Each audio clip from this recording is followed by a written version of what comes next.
오늘 본문 말씀을 가지고 요한계시록 강의 20번째 시간으로 6번째 나팔 재앙이라는 제목을 함께 은혜 나누겠습니다. 함께 우리 제목을 따라 하시겠습니다. 6번째 나팔 재앙. 한 번 더 따라합니다. 6번째 나팔 재앙. 네, 고맙습니다.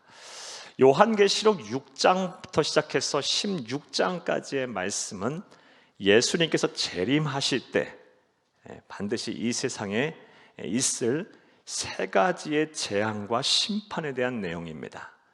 먼저 우리가 이미 살펴본 일곱 인 재앙, 두루마리를 봉인하고 있는 일곱 인 하나씩 떼어질 때마다 하나씩 그 천사들이 뗄 때마다 이 땅에 재앙이 임했습니다. 일곱 인 재앙이 있을 것이고, 두 번째 그 재앙이 끝남과 동시에 바로 또 다른 새로운 재앙이 시작되는데 일곱 나팔 재앙이 있을 것입니다. 천사 하나씩 나팔을 하나씩 불 때마다 이 세상에 재앙이 임할 것이고, 우리가 앞으로도 이제 살펴볼 일곱 나팔 재앙이 끝나는 것과 동시에 새로운 재앙인 일곱 대접 재앙이 시작됩니다. 천사 하나씩이 가지고 있는 대접을 막 세상에 불 때마다 그 대접에 있는 것들에서 막 재앙이 쏟아질 것입니다.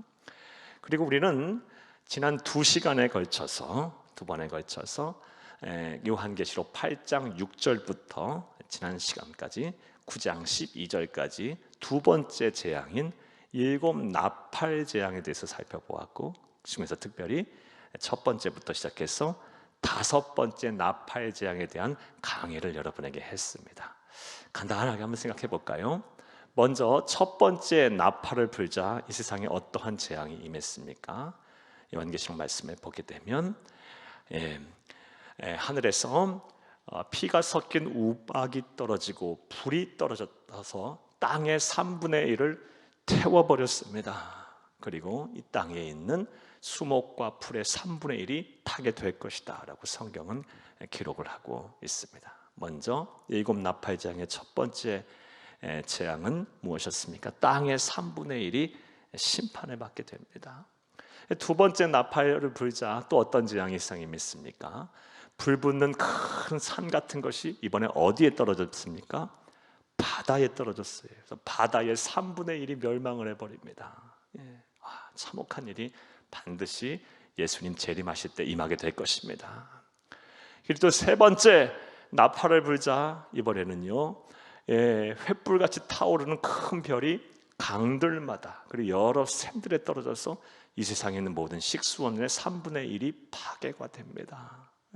막 세상이 아비규환이 되겠죠.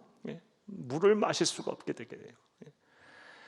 그리고 네 번째 나팔을 딱 풀게 되자 이번에는요, 하늘의 해와 달과 별들이 그 빛을 잃어버리는데 3분의 1의 빛을 잃어버려요. 흑암으로 가득한 세상이 됩니다. 다섯 번째 나팔을 불자, 우리 지난 시간에 살펴본 내용이죠. 첫 번째부터 네 번째까지의 나팔 재앙은 하나님께서 대자연을 심판하셔서 그 심판의 결과로 사람에게 직접적으로 또는 간접적으로 피해를 심판을 하신 거라 한다면, 이 다섯 번째부터는 지난번에 살펴본 대로 이제 우리의 주적인 사탄 마귀가 직접 심판의 도구로 사용이 돼서 사람들을 심판하고 사람들에게 큰 어려움을 줍니다. 다섯 번째 나팔을 불자 이 무저갱의 열쇠를 하나님으로부터 받은 사탄이 무저갱을 열어요. 그리고 그 속에 감금되어 있던 귀신들이 나와서 사람을 괴롭히는데 무려 다 5달 동안 전갈의 권세를 가지고, 전갈의 권세는 몸과 마음이 극한의 고통을 주는 거예요. 그 전갈의 권세를 가지고 무려 5달 동안 사람을 괴롭게 합니다. 그런데 사람들이 너무너무 괴로워서 죽으려고 해도 죽음이 피하여 갔다라고 성경은 기록하고 있어요. 그때는 죽고 싶어도 죽지를 못하는 때가 옵니다. 다섯 번째 나팔 재앙이었어요. 자, 그런데 예수를 그리스도 믿는 우리에게는 이런 재앙이 상관이 없습니다. 왜냐하면 사랑하는 여러분, 예수를 그리스도 믿어 하나님의 백성, 하나님의 자녀된 우리 그리스도인들은 이런 재앙이 임하기 전에 예수님께서 공중 재림하실 때 우리는 만약에 우리가 죽지 않고 그대로 끝까지 살아있다면 그대로 영과 육이 합쳐진 부활체로 그대로 들림받아 즉 휴거하여 어린 양의 공중잔치에 혼인잔치에 참여하게 될 것이고, 만약 예수님 재림하시기 전에 우리가 이미 세상을 떠난 존재라면 우리의 영혼은 천국에 있다가 우리 주님과 더불어서 공중 혼인잔치에 참여하면서 이 세상의 흙으로 들어간 육까지 함께 부활하여 완전한 영성체의 몸으로 어린 양의 공중 혼인잔치에 참여하게 될 것이기 때문입니다. 사랑하는 여러분, 그러니 예수를 그리스도 믿는 것이 얼마나 큰 은혜이자 축복입니까? 사랑하는 여러분, 하나님의 말씀은 단 하나도 이루어지지 않은 것이 없습니다. 언젠가 때가 되면 그 때와 장소, 시간은 정확히 아무도 알 수 없지만 오직 하나님만 아시지만 반드시 그날이 오게 될 것입니다. 반드시 그날이 오게 될 거예요. 자, 그리고 이제 여섯 번째 나팔 재앙이 이제 오늘 본문의 말씀이에요. 오늘도 한 절 한 절 읽어가면서 여섯 번째 나팔 재앙이 어떻게 이 세상에 임하게 될지 생각해보며 은혜를 나누겠습니다. 그의 시간 되기를 간절히 주의 이름으로 축복합니다. 축복합니다. 자, 그렇다면 이제부터 생각을 해보겠습니다. 여섯 번째 천사가 나팔을 탁 불자 이 세상에 어떠한 재앙이 임할까요? 어떠한 일이 일어나게 될까요? 오늘 본문 말씀 13절을 함께 읽겠습니다. 여섯째 천사가 나팔을 불매 내가 들으니 하나님 앞 금제단 네 뿔에서 한 음성이 나서. 아멘. 요한계시록은 묵시문학, 계시문학이기 때문에 대단히 함축적이고 상징적이며 그림 언어, 묘사 언어로 쓰여져 있다라고 말씀을 여러분 드렸어요. 사도 요한이 이제 환상을 본 것입니다.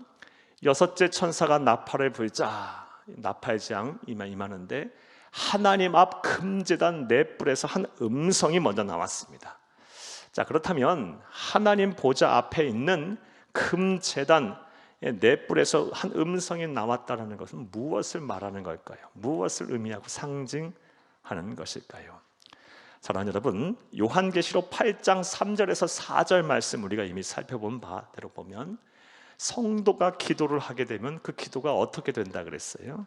사라지고 없어지고 그냥 허공에 떠돌아다니는 메아리로 끝나는 것이 아니라 요한계시록 8장 3절에서 4절 말씀에 보면 우리가 기도를 하면 그 기도가 하나님 앞에서 아름다운 아주 향기로운 연기가 되어 그대로 이렇게 올라간다고 해요.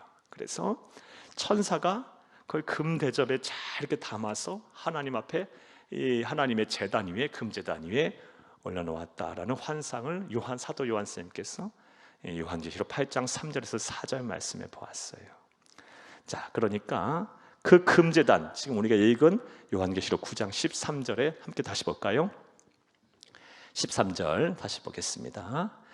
하나님 앞 금제단 넷불, 이 넷불에는 위에는 뭐가 있는 거예요? 성도의 기도를 담은 금대접이 있는 거예요. 그리고 그 금대접이 있는 가운데 한 음성이 나왔다라는 것은 무엇을 뜻합니까?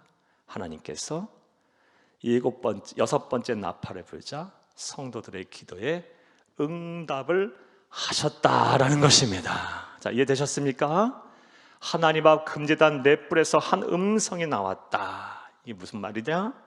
성도의 기도에 하나님께서 응답을 하셨다라는 것입니다. 자, 그런데 특별히 어떠한 기도에 대한 응답을 하셨냐? 이 또한 우리가 이미 우리 말씀을 통해서 보았어요. 요한계시록 6장 9절에서 11절 말씀을 함께 읽겠습니다. 다섯째 인을 떼실 때에 내가 보니 하나님의 말씀과 그들이 가진 증거로 말미암아 죽임을 당한 영혼들이 제단 안에 있어. 이 세상에서 예수를 그리스도 믿다가 억울하게 복음을 전하다가 안타깝게 순교한 사람들, 그 순교한 사람들이 아래 있었답니다. 10절 말씀 읽겠습니다.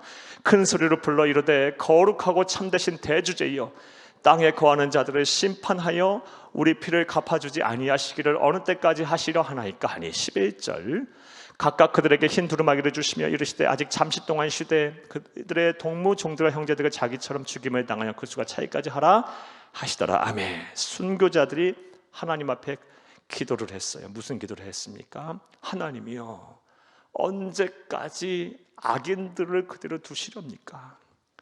이 세상이 죄로와 허물과 악으로 가득 찼는데 하나님이여, 언제까지 내버려 두시겠나이까? 라고 기도를 했는데 하나님께서는 아직 때가 아니다, 잠시 유보하고 계셨다가 이 6번째 나팔을 딱 부는 순간에 그 기도가 이제 응답이 된 것입니다. 번제단 위에 넷불에서 한 음성이 나왔어요. 이제 드디어 악인들을 심판하시려고 하나님께서 기도의 응답을, 순교자들의 기도에 응답을 하셨다는 것입니다. 할렐루야! 이해되셨습니까?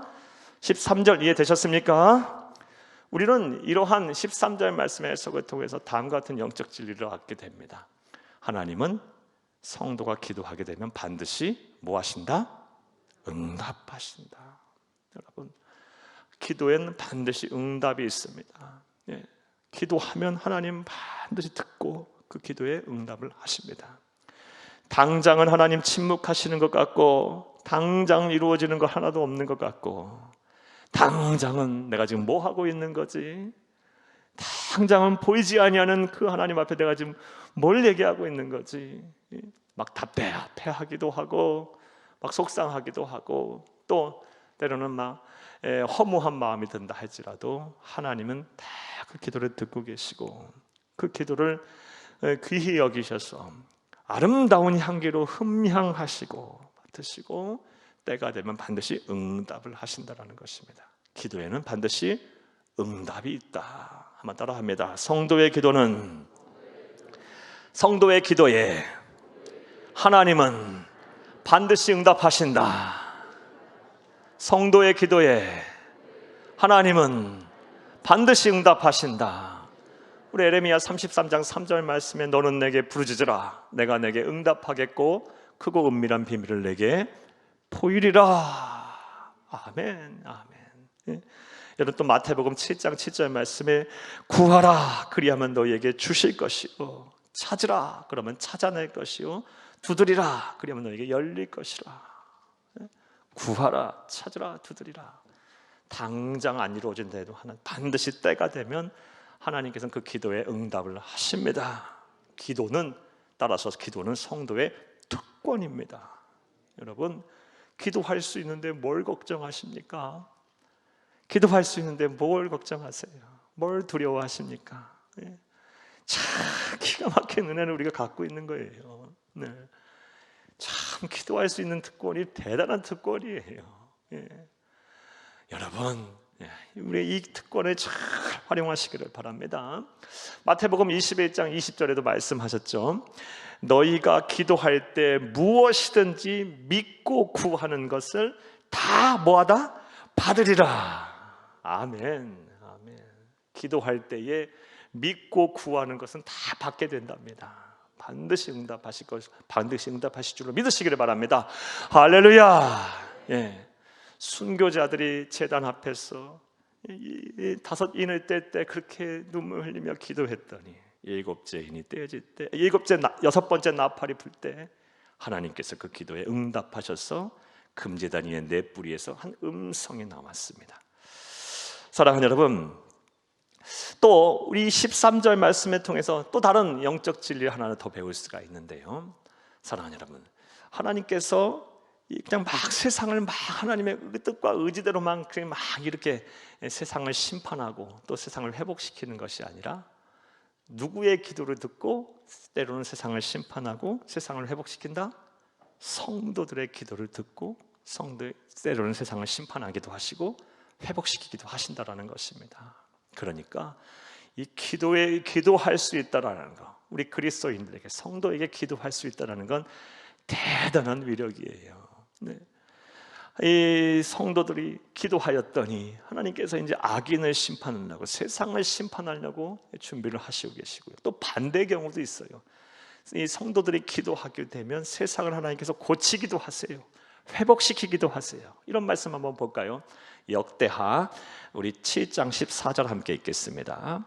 내 이름으로 일컫는 내 백성이 그들의 악한 길에서 떠나 스스로 낮추고 기도하여 내 얼굴을 찾으면 내가 하늘에서 듣고 그들의 죄를 사하고 그들의 땅을 고칠지라. 내 이름으로 일컫는 내 백성이, 그러니까 불신자가 아니라 하나님의 백성인 우리들이, 구원받은 하나님의 자녀들이 기도하면, 낮추고 기도하고 하나님의 얼굴을 찾으면, 뭐하면? 기도하면 하늘에서 듣고 그들의 죄를 사하고 그들의 땅을 고친다 그랬어요.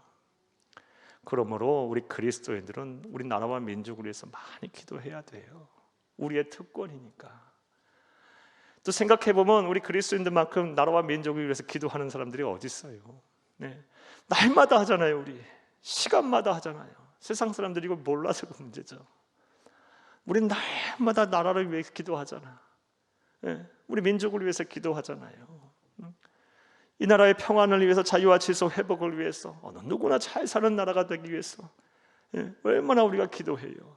코로나의 종식을 위해서도 기도하고, 사건 사고에 휘말려서 고통받는 이 나라 백성들을 위해서도 기도하고, 이 땅의 정치 지도자들과 사회 지도층들을 위해서도 기도하고, 가난하고 병들고 힘들고 눌린 자들을 위해서 얼마나 기도합니까? 우리 그리스도인의 특권이니까. 그러면 하나님께서 우리의 기도를 들으시고 뭐 하실 거예요? 이 땅을 고치실 것입니다. 지금까지 그렇게 해오셨고 앞으로도 그렇게 하실 줄로 믿습니다. 성도의 기도는 이렇게 위력이 있는 것입니다. 우리 13절 말씀을 통해서 이러한 영적 진리도 배울 수가 있습니다. 사랑하는 여러분, 6번째 나팔을 불자 어떤 일이 일어났습니까? 금제단이 넷불 위에서 한 음성이 나왔습니다. 하나님께서 이제 기도의 응답을 하셨습니다. 자, 이제 구체적 내용 보겠습니다. 하나님께서 어떤 음성을 말씀하셨을까요? 내용에 말씀하셨을까요? 14절을 함께 읽겠습니다.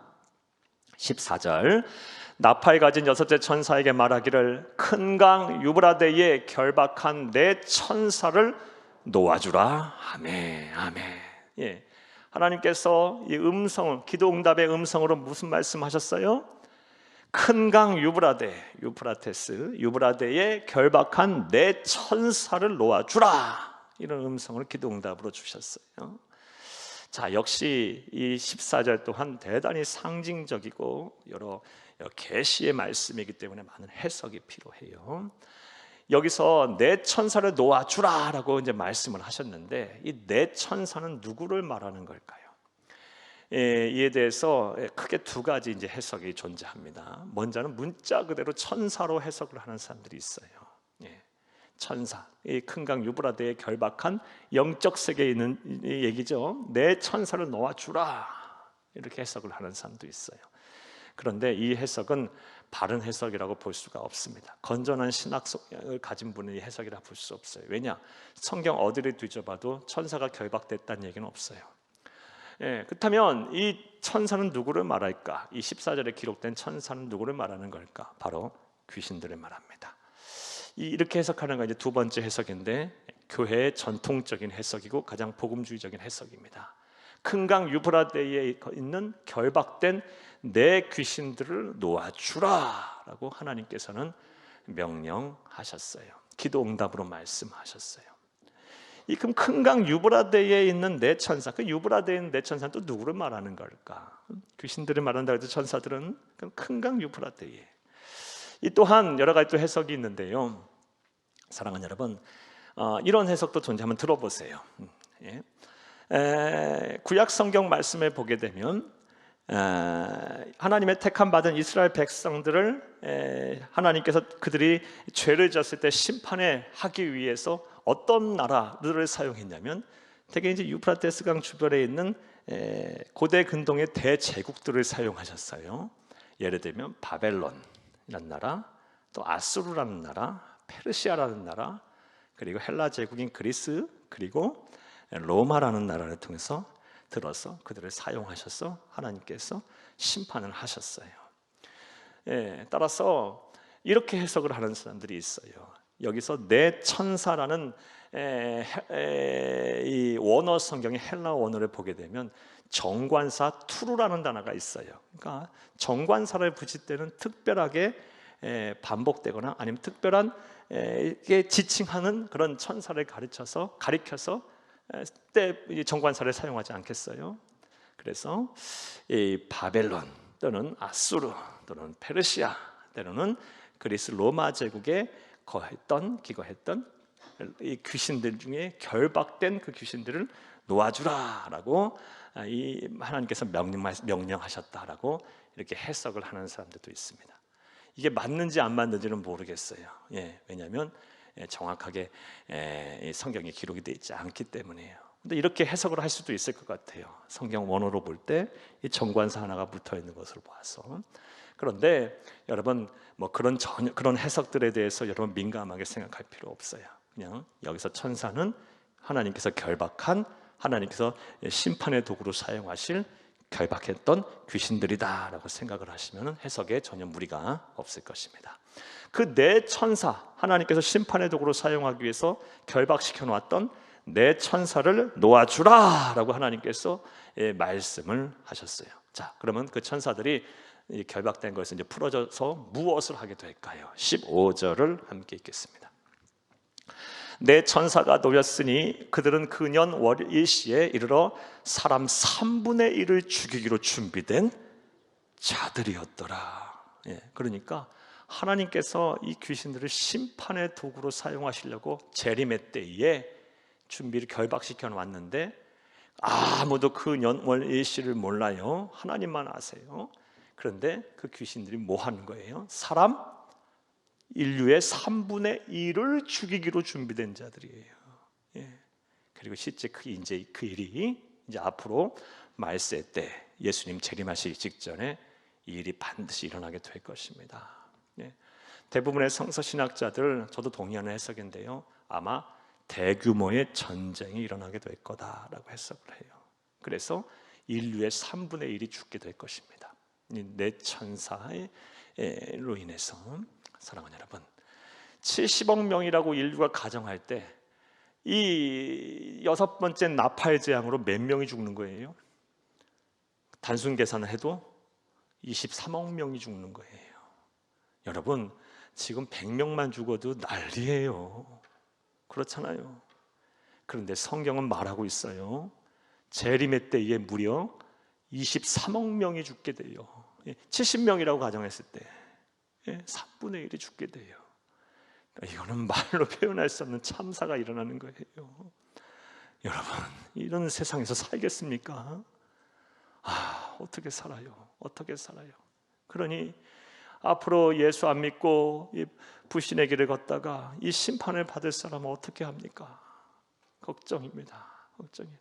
또 우리 또한 신앙을 잘 지키셔야 합니다. 하나님의 말씀은 반드시 때가 되면 이루어질 것입니다. 반드시 이루어질 거예요. 하나도 땅에 떨어진 말씀이 없어요. 이런 일이 일어나게 될 것입니다. 사랑하는 여러분, 자, 그런데 15절 말씀을 보게 되면 역시 이 15절에도 두 가지 정도의 영적 진리를 우리가 더 찾아야 하는데요. 15절을 다시 한번 읽겠습니다. 15절, 내 천사가 놓였으니 그들은 그 년 월 일시에 이르러 사람 3분의 1을 죽이기로 준비된 자들이어라. 아멘. 먼저 하나 우리가 찾아야 될 영적 진리는요, 년 월 일시를 아무도 몰라요. 누구만 알아요? 하나님만 알아요. 이를 통해서 역시 다음과 같은 영적 진리, 분명한 진리 하나를 얻게 됩니다. 하나님이 온 우주 만물을 역사를 주관하시는 분이시다. 심지어 사탄까지, 사탄 마귀까지, 귀신들까지 하나님이 심판의 도구로 사용하시는 분이시다. 심판의 주관자, 역사의 주인이 누구시다? 하나님이시다. 이걸 분명히 알아야 돼요.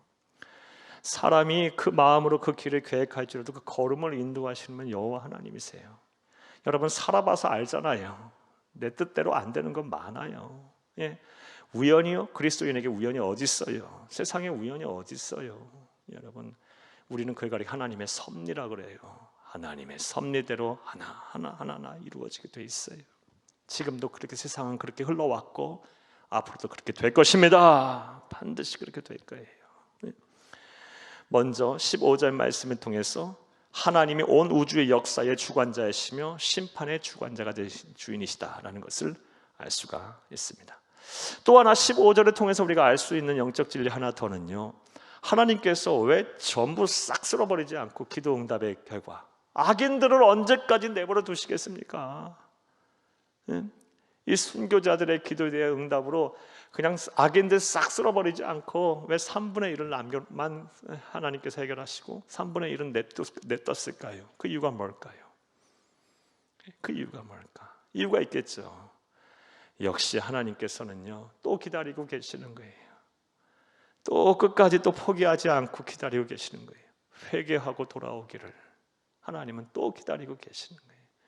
그렇게 속았고도 그렇게 속고도 그렇게 당하고도 하나님 입장에서 보게 되면 그렇게 마음 아파하시면서도 수도 없이 하나님이 어디 있어?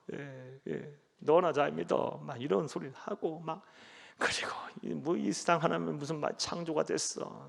다 요만한 뭐 보이지도 아니하는 단세포가 다 이게 진화의 산물로 이렇게 이루어진 것이지 뭐 이런 소리를 하고 그리고 막 이 땅에 모든 이루어진 것들이 막 하나님을 대적하고 막 반대하고 막 하나님의 말씀을 부정하고 이런 상황 속에서도 하나님은 또 참으면서 한 영혼의 천하보다 귀하게 여기시기에 또 기다리고 계시는 거예요. 3분의 1만 해결하고 나머지는 또 기다리고 계시는 거예요. 지금 우리가 7 나팔 재앙에서 6번째 나팔 재앙까지 오기까지 얼마나 많은 재앙들을 지금 거쳐서 왔습니까? 계속 그런데 하나님은 기다리고 계세요. 계속 조금씩 계속 이 재앙이 심화되면서 그런 가운데서 하나님은 계속 포기하지 않고 기다리고 계세요. 이런 우리가 하나님의 마음을 잘 헤아려야 할 줄로 믿습니다. 자, 15절 말씀 이해되셨습니까? 자, 한번 정리해 볼까요? 6번째 나팔을 딱 불자 어떤 일이 일어났습니까? 금제단 위에 네 뿔에서 한 음성이 나왔습니다. 이건 성도의 기도 응답에 대한 결과입니다. 그럼 무슨 말씀하셨습니까? 큰 강 유브라데에 결박되어 있는 네 천사를 놓아주라 라고 말했어요. 근데 그 네 천사, 그 귀신들은 어떠한 일을 하기 위해서 하나님의 도구로 사용되게 준비된 자들이었습니까? 큰 전쟁을 일으켜서 인류의 3분의 1의 목숨을 빼앗아가기 위해서 준비된 자들이었어요. 자, 그들이 이제 드디어 어떤 일을 벌일 겁니까? 오늘 환상 중에 본 말씀을 보겠습니다. 16절부터 19절 말씀을 보게 되면 단독으로 행동하는 것이 아니라 4명의 천사들이 큰 군대와 더불어서 그 전쟁을 일으켜요. 16절을 함께 읽겠습니다. 마병대의 수는 2만 만이니 내가 그들의 수를 들었노라. 아멘. 사랑하는 여러분, 이 성경은요 항상 하나님께서 이 성경을 기록한 그 기록자의 당시 시대 상황 속에서 하나님께서 말씀을 기록하셨어요. 그러니까 1세기 사도 요한의 이런 이 시대 상황 속에서 사도 요한이 처한 시대 상황 속에서 이 말씀이 기록된 거예요. 그러니까 군대를 마병으로 하나님께서 환상을 보여주신 거예요. 특별히 이 당시는 로마 제국이 패권을 차지하고 있던 때고 그 로마 제국 안에서 사도 요한이 지금 살고 있어요. 그런데 이 로마 제국의 군대도 최강 군대라고 했지만 이 로마 군대가 무서워했던 나라의 군대가 있었어요. 어디냐? 이 로마와 동쪽으로 유프라테스 강 동쪽으로 경계를 두고 있던 이 파르티아라는 나라가 있었어요. 이 파르티아라는 나라에 이 기병대, 마병대에 의해서 로마가 2번이나 크게 패합니다. 아주 대패를 해요. 1세기에. 그 막강 최강 군대였던 로마 군대가. 그래서 이 로마 사람들도요, 이 파르티아의 마병대, 기병대를 아주 무서워했어요. 그 소식을 지금 소리를 다 이 1세기 로마인들은 다 알고 있는 거예요. 그 세계관 속에서 하나님께서 환상으로 이 네 천사와 더불어서 말세의 때에 세상에 심판하는 도구로 사용되어 인류의 3분의 1을 죽일 군대를 묘사하고 있는 거예요. 그러니까 이 말씀을 딱 처음 받은 초대교회의 소아시아 6교회 성도들은 딱 이해가 됐겠죠. 마병대란 얘기 들으면요, 얼마나 무섭고 참담한 말세지말에 사탄과 더불어 심판할 도구로 사용될 군대가 아주 무섭고 참혹한 군대인가, 잔인한 군대인가를 바로 알아들었을 거예요. 이해되셨습니까? 자, 그런데 그 수가 몇 명이라고 얘기합니까? 2만 만이니. 2만 만. 이 수가 뭘까요? 이 또 두 가지 해석 가능해요. 2만 명이가 아니라 2만 만이니. 이게 뭐예요? 2만 곱하기 만하면 몇 명이에요? 2억 명.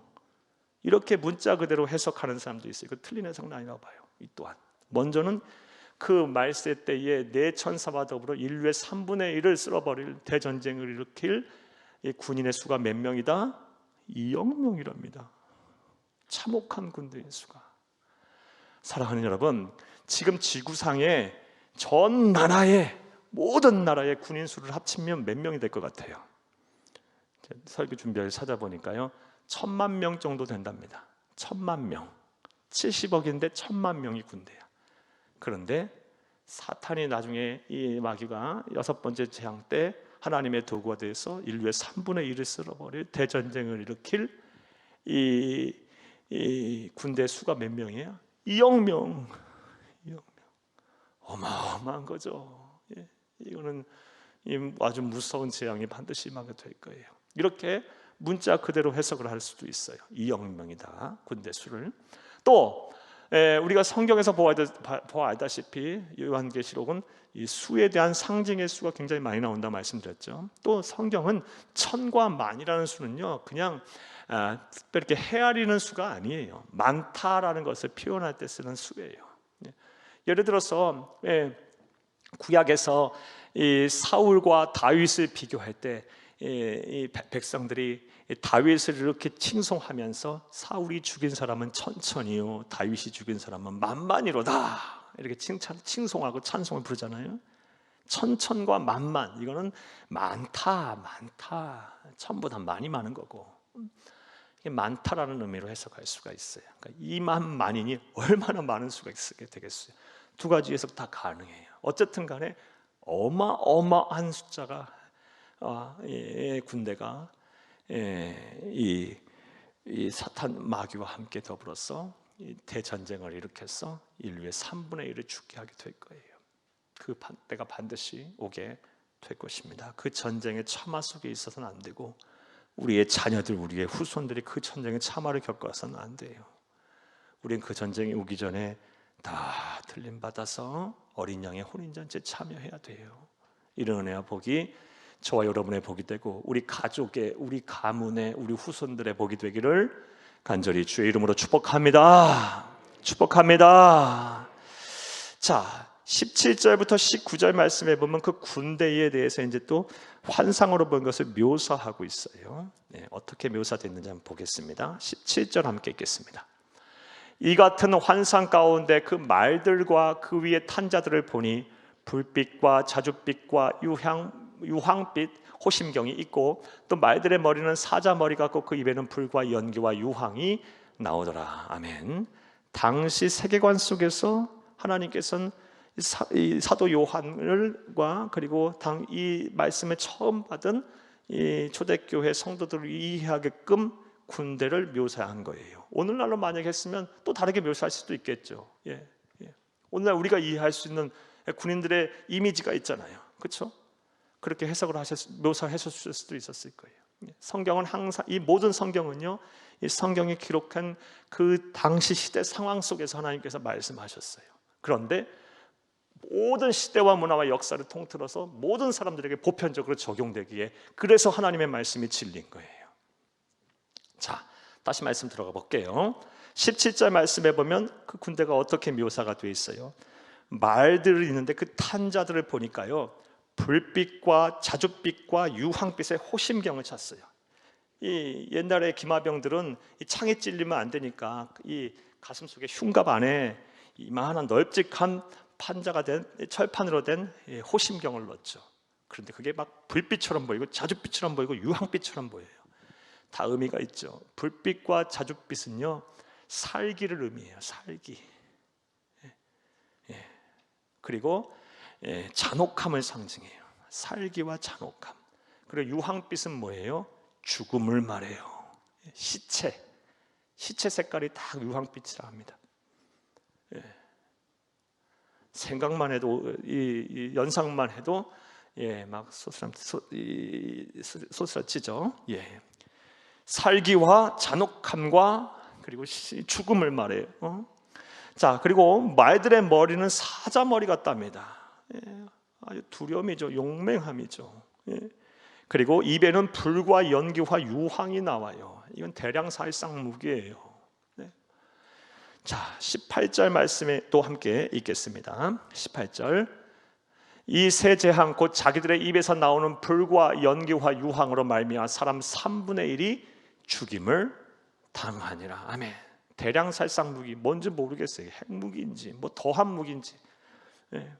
마지막 때에 이 네 명의 결박된 천사와 더불어 이 천사가 배후에 있을 것이고 2억 명이 됐던 셀 수도 없는 수많은 군대가 이제 전쟁을 일으킬 텐데 그 배후에는 4명의 천사 귀신들이 있을 것이고 인류의 3분의 1을 죽이는 대전쟁이 일어나게 될 거예요.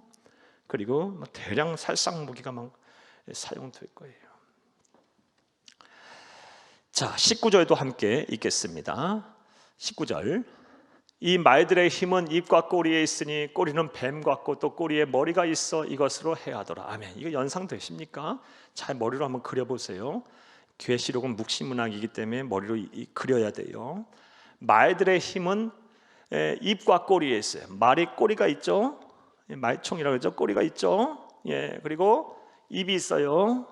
입과 꼬리에 있어요. 그리고 꼬리에 뭐가 달렸어요? 또 머리가 달렸어요. 꼬리에 머리가 달리다니요. 머리도 있고 꼬리에도 머리가 달렸어요. 이거 간교함이죠. 교활한 거예요.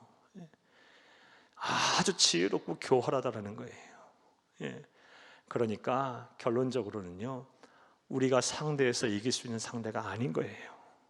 이 사탄마귀가 배후에 있는 이 영적 군대는 우리가 상대할 수가 없어요. 이거는 이길 수 있는 싸움이 아니에요. 사람이 육체적으로 물리적으로 한계를 가진 사람이 이길 수 있는 전쟁이 아닌 거예요. 피할 수가 없는 거예요. 이건 피할 수가 없어요. 피하라고 하는 것이 아니고 우리는 이전에 들림 받아야 되는 거예요. 구원을 받아야 되는 거예요. 그러지 않고서는요, 이 전쟁의 참화 속에서 죽거나 죽으면 영원한 사망에 이르겠죠. 그러거나 아니면은 이 가운데서 정말 이 위에 순교의 피를 흘리면서 누구 또 이삭도 구원을 받겠지만 많지 않을 거예요. 우리의 자녀들이, 우리의 후손들이 앞으로 이런 일 당하지 않다면서는 안 됩니다. 하나님의 말씀 반드시 이루어질 것입니다. 할렐루야. 자, 정리해 보겠습니다. 6번째 나팔을 불자 어떤 일이 일어났습니까? 금제단 위에 네 뿌리에 하나님의 음성이 들려왔습니다. 이거는 순교자들에 대한 기도 응답입니다. 하나님이여, 언제까지 악인들을 내버려 두시렵니까? 세상을 심판하셔야 되지 않겠습니까? 그 기도 응답으로 하나님 말씀하셨어요. 금강 유브라데에 있는 네 천사의 결박을 풀어라. 이 네 천사는 하나님께서 마지막 때에 인류의 3분의 1을 정리하려고 하나님께서 결박한 천사 귀신들이었어요. 그들이 2억 명이 됐던 수많은 군대와 더불어서 대량살상 무기를 가지고 전쟁을 일으켜서 인류의 3분의 1을 멸하게 됩니다. 이런 세상이 반드시 오게 될 거예요. 사람 겁주려고 하는 게 아니고 하나님의 말씀을 지금 해석을 하고 있는 거예요. 강해를 하고 있는 거예요. 그리고 하나님의 말씀은 반드시 이루어질 겁니다. 사랑하는 여러분, 그런데요, 20절과 21절 말씀, 20절과 21절 말씀 보면 속 터지는 거예요.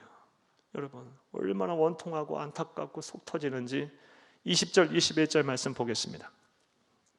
이 재앙에 죽지 않고 남은 사람들은 손으로 행한 일을 회개하지 아니하고 오히려 여러 귀신과 또는 보거나 듣거나 다니거나 하지 못하는 금, 은, 동과 목석과 우상에게 절하고 또 그 살인과 복술과 음행과 도둑질을 회개하지 아니하더라. 아멘. 사랑하는 여러분, 그런 일을 겪으면요, 뭐 해야 돼요? 회개하고 돌이켜야죠. 그렇죠? 구원받는 길로 와야죠. 진리로 다가와야죠. 그런데 20절 말씀에 뭐 한답니까? 죽지 않고 남은 사람들은 손으로 행한 일을 회개하지 아니하고 오히려 여러 귀신과 또는 보거나 듣거나 다니거나 하지 못하는 금은 동과 우상에게 절하고. 그러니까요, 회개하지 않아요. 영적 교만함에 취해서. 오늘날도 비슷해요. 우리가 코로나를 통해서 우리가 뭘 봐야 돼요? 인간의 나약함을 알아야 돼요. 우리의 인간의 나약함을 깨닫고 여호와 하나님 앞에 돌아가야 돼요. 그리고 더 겸손해져야 돼요. 그리고 더 말씀 앞에 서야 되고, 더 정직해져야 하고, 더 진실해져야 되고, 더 거룩해져야 돼요. 우리 그리스도인부터 그래야 돼요. 우리가 그동안 말과 행동이 얼마나 달랐습니까? 그렇죠? 입으로는 주여 주여 하면서 세상에서 얼마나 우리가 이율배반적인 삶을 살았습니까? 겉다르고 속다른 삶을 살았습니까? 우리 그리스도인부터 그래야 되고, 목사인 저부터 제가 우리 성도 다 그래야 되고, 또 이 땅에 있는 모든 백성들이 다 그래야 돼요. 서로 미워하고 시기하고 질투하고 얼마나 요즘 막 그래요. 뉴스 보기도 싫잖아요, 여러분. 뭐 하는 건지 모르겠어요, 도대체. 너무 자기들이 지은 죄에 대해서 너무 서로 막 뭐 여든 야든 뭐 이런 얘기 하고 싶지 않아요. 사회 지도층들에 대한 이 지도층들이 또 우리 일반 백성도 마찬가지라고 더 봐요. 윤리 의식이 얼마나 없는지, 인간의 도덕적인 그런 관념이 얼마나 사라졌는지. 이거는 뭐 예수를 믿거나 안 믿거나의 문제가 떠나서 전부 다 지금 그런 세상 속에 살고 있어요. 성적인 타락은 얼마나 크게 달았습니까? 여러분, 그리고 말할 것도 없어요. 나만 아니면 돼, 나만 아니면 돼. 이런 세계 속에서 우리가 살고 있어요. 여러분, 하나님께서 이런 재앙을 통해서, 이러한 팬데믹을 통해서 뭘 우리에게 요구하고 계실까? 우리 영적인 눈으로 우리 들어서 봐야 돼요. 20절, 21절 말씀은 뭐가 달라요? 차이의, 이 경중의 차이일 뿐이지. 그런데 21절, 22절 말씀, 다시 말씀 들어가 볼게요. 인류의 3분의 1이 죽는 그런 이 참사를 겪으면서도 사람들이, 살아남은 사람들은 하나님 앞에 서지 못해요. 더 타락해요. 더 영적으로 타락하고요. 21절, 살인과 복술과 음행과 도둑질을 회개하지 아니한다. 계속 한다는 거 아니에요. 더 한다는 거 아니겠어요? 세상이 더 타락의 길로 가는 거예요. 더 엉망이 되는 거예요. 사랑하는 여러분, 이게 인간의 모습이에요. 이 얼마나 안타까운 일입니까? 하나님이 얼마나 속상하실까요? 그동안 우리가 얼마나 많은 재앙들을 보았어요. 지금 7인 재앙이 끝났고 7 나팔 재앙도 끝나가고 있어요. 앞으로 7 대접 재앙 남았는데요.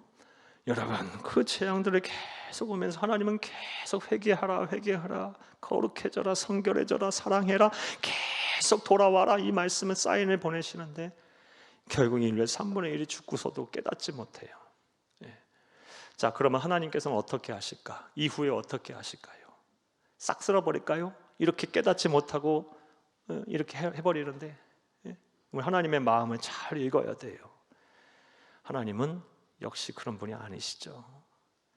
앞으로 우리가 이제 다음에 볼 요한계시록 10장과 11장이 바로 하나님의 사랑을 다시 보게 돼요.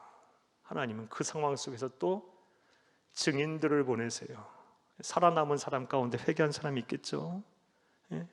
또 증인들을 보내서 그 사람들 가운데 또 회개하라고 해요. 그리고 하나님 앞에 돌아오게 복음 전도를 해요. 하나님은 또 기다리시고 또 참으시고 또 돌아오기를 또 사인을 보내세요. 사랑하는 여러분, 우리가 믿고 섬기는 하나님은 그런 분이에요. 왜 우리가 예수를 믿고 구원을 받아야 하는지, 왜 우리가 하나님을 섬겨야 하는지, 또 그분에게 왜 우리의 인생을 맡겨야 하는지, 여러분, 누가 우리를 이렇게 기다리고 우리를 위해서 참고 우리를 책임지시겠어요? 구약의 말씀에서 이런 하나님의 사랑을 어떻게 표현했냐면요, 불붙는 사랑이라, 우리를 향해 불붙는 사랑이라고 표현하고 있어요. 호세아서 이 말씀 한번 볼까요? 11장 7절에서 8절 함께 읽겠습니다. 내 백성이 끝끝내 내게서 물러가나니 비록 그들을 불러 위에 계신 이에게로 돌아오라 할지라도 일어나는 자가 하나도 없도다. 하나도 없답니다. 하나도 없다. 그렇게 때리고 깨닫게 해도. 8절, 에브라임이여 내가 어찌 너를 놓겠느냐, 이스라엘이여 내가 어찌 너를 버리겠느냐. 사랑하는 여러분, 구약의 에브라임과 이스라엘은요, 오늘날 하나님의 백성들을 말하고 오늘날 이 세상인 사람들 말하는 거예요. 내가 어찌 너를 아담아 같이 놓겠느냐? 어찌 너를 스포임 같이 두겠느냐? 어찌 유기하고 방치하겠느냐? 내 마음이 내 속에 돌이키어 나의 긍휼이 온전히 뭐한 것 같도다? 불붙듯 하도다. 여러분 8절 말씀 하나님의 마음이 읽혀지십니까? 돌아오지 아니하는, 회개하지 아니하는, 믿지 아니하는 자들을 향해서 너무너무 속상해하시면서 마음 아파하시는 이 내 마음이 불붙는 것 같다, 내 사랑을 좀 알아다오 하시는 하나님의 마음이 읽혀지십니까? 그 내용이 이제 오늘 그대로 요한계시록에 투영이 돼요. 10장과 11장이 역시 20절, 21절에 여전히 회개하지 아니하고 오히려 더 타락의 길로 가고 우상숭배하고 또 막 살인과 목술과 음행과 도둑질, 이거는 강력범죄에 대한 예반적인 가장 대표적인 것들이죠. 이런 영적인 타락과 그리고 이 세상의 범죄가 더 많이 늘어나게 되는 거예요. 이런 세계관 속에서도 그들을 향해서 하나님은 이제 10장과 11장에서 말씀드렸다시피 그 사랑이 또 불붙는 것 같아서 남아있는 자들 또 회개해서 구원하시려고 하나님은 또 다른 방법을 또 준비해 가시라는 내용이 이제 10장과 11장 내용이에요. 7 대접재앙 전에 7 대접재앙이 임하게 되면 이제 돌이킬 수가 없을 거니까. 네. 사랑하는 여러분, 하나님은 유예 기간을 연장하시면서까지 우리 끝까지 이렇게 붙들고 계세요. 자, 그렇다면 우리는 어떻게 이제 세상을 살아야 하고 신앙생활을 해야 될까? 우리 또한 마찬가지죠. 이건 불신자들에게 주시는 말씀이라고만 생각하면 안 돼요. 우리도 이 세상 살다 보면요, 막 지치고 피곤하고 힘들고 막 답이 없다고 생각될 때가 있어요. 예, 그리고 막 나 혼자 떨어진 것 같고 아무도 나를 위해 기도해 주는 사람 없는 것 같고 사랑받지 못하는 존재인 것 같고, 예, 막 답답하고 막 견디고 살기 싫고 막 어려울 때가 있어요. 예, 그럴 때 끝까지 포기하지 아니하시고 나를 붙들고 계시는 그 하나님을 바라보시는 여러분들이 되기를 간절히 주의 이름으로 축복합니다. 하나님이 나를 포기하지 않는데 내가 왜 내 인생을 포기해? 내 사명을 왜 포기해? 말이 안 되는 거예요. 하나님은 저와 여러분을 포기하지 않으세요. 유예 기간을 계속 늘려면서까지도 구원하시려고 하시는 그 하나님, 우리 하나님이시며 저와 여러분을 구원하신 하나님이시고 또 책임지시는 사랑의 구주임을 믿으시기를 간절히 주의 이름으로 축복합니다. 축복합니다. 자, 이제 말씀 맺겠습니다. 사랑하는 여러분, 오늘은 요한계시록 20번째 강해로 9장 13절에서 21절까지의 말씀을 강해했습니다. 9장 13절에서 21절 말씀은 예수님이 재림할 때 임할 두 번째 재앙인, 크게 두 번째 재앙인 7 나팔 재앙 중에서 6번째 나팔 재앙에 대한 강의였어요. 반드시 이 말씀 때가 되면 이루어질 것입니다. 이 말씀대로 이루어지기 전에 하나님의 자녀들 그 믿음 끝까지 우리들 이 말씀 끝까지 믿음 잘 유지하고 실족하지 않고 이기는 자가 되시고, 그리고 만약 우리 때가 아닌 우리의 때가, 자녀들 우리의 후손들 때가 언제인지 모르겠어요. 하나님 언제 오실지 모르겠지만, 그렇다면 우리의 자녀들과 후손들도 다 이런 참사를 겪지 아니하고 재앙의 속에 임하지 아니하고 구원을 받을 수 있도록 여러분 기도하시고 믿음 잘 지키시고 여러분의 가정과 여러분의 가문, 여러분의 집안과 여러분의 이웃들과 형제들, 나라와 민족을 위해서 열심히 복음 전하는 저와 여러분 될 수 있기를 간절히 주의 이름으로 축복합니다. 축복합니다. 자, 들으신 말씀 생각하시며 주여 세 번